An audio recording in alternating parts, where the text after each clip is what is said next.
Hello,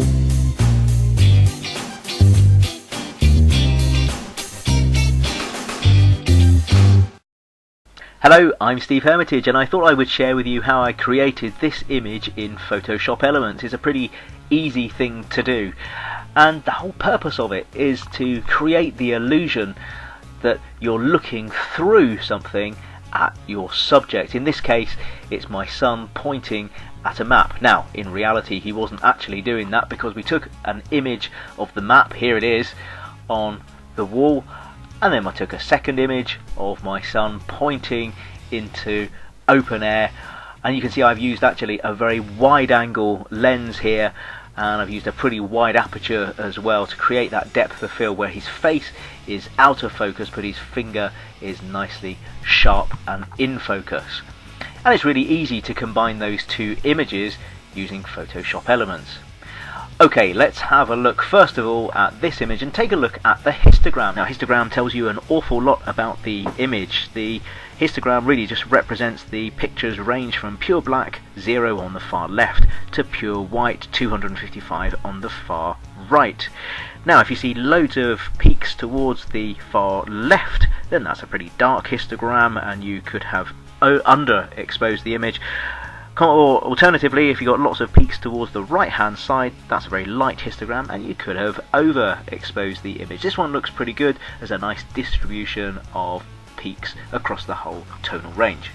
But I think that that image can do with a bit more punch, so if I just go into the brightness and contrast setting, I'm going to up the contrast just by plus 15, and my original image here then just has that bit more bite in the next one. There we go. Okay, let's go and have a look now at the map that I took. Now, this was just on the wall, and this is not really a great image at all. It's not particularly well exposed, and when I look at the histogram, well, you can see to the left there in the dark region, that's not particularly well exposed. There's not many dark tones, and if I look to the right, there aren't many light tones either. So what I'm going to do is just use the slider and slide those, and here's the modification. I move the black in just a little bit to the right, and then the white I'm moving in towards the left.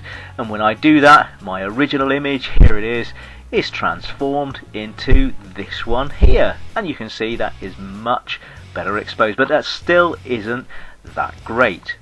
Now, what I'm going to do is to have a look at these two tools here. There's the healing brush and the clone stamp tool, and what I can do is go in and just polish up the image and get rid of all the blemishes, the bits that I don't particularly like. Now, this isn't a long Photoshop Elements tutorial, this is just giving you a summary of the things that I did. And if we look at the original image, there it is, and then I look at how I've used that healing brush and the clone stamp tool, you can see I'm in a much better position now. I've got rid of all of the bits where there are bits of grot and dirt on the map. Okay, I think I can still do a bit better though on this one, and if I just go in here and have a look at Enhance, Adjust Color and Color Variations, if I click on Highlights and select those and I just lighten up by a couple of touches, I can make the grey areas in the image, you can see, whiter. So let's have a look at that. There we are. That looks much better. So let's have a look at the starting point. That's where we started from, and this is where we've ended up. That looks pretty good to me. Right, now to give the illusion that we're looking through the image, what I need to do is just flip that image.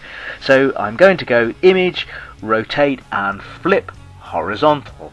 Let's have a look, see what that looks like. There we are. That's now all back to front, and that gives the illusion that I'm looking through the image. Now I'm going to use the layers now, and if I just drag that image layer onto my sun, which is a second layer, I can then use the multiply feature on the layers tool, and what I find is that I've multiplied the images and I kind of see through the top layer through onto the background. Now what you can also do is change the opacity of the layers where you've multiplied them, and in this case I've used 72%. What I can then do is just tidy that up and crop in a bit. I can then flatten the image and I'm left with this illusion that I'm looking through the map at my son and he's pointing at the "You are here" sign. Now the possibilities here are endless. If you can think of something to look through and you can have your subject looking at you, then you can create this type of image. Have great fun and good luck with your look through images.